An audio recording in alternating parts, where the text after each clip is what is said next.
You ask Tiger to solve. This deals with linear equations with one unknown. The final result is x equals 18. Let's solve it step by step.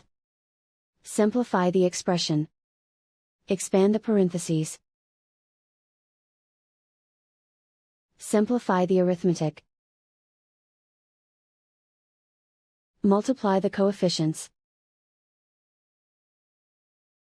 Group like terms. Simplify the arithmetic.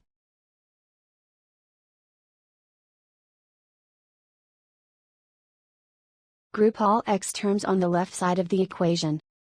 Subtract 17x from both sides. Group like terms. Simplify the arithmetic.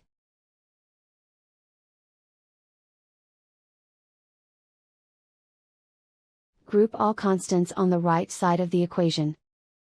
Subtract 36 from both sides. Simplify the arithmetic.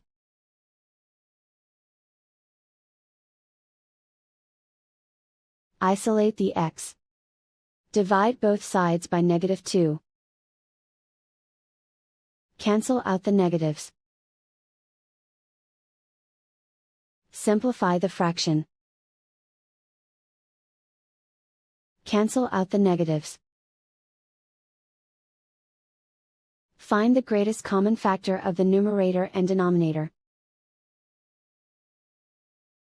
Factor out and cancel the greatest common factor. And so the final result is x equals 18.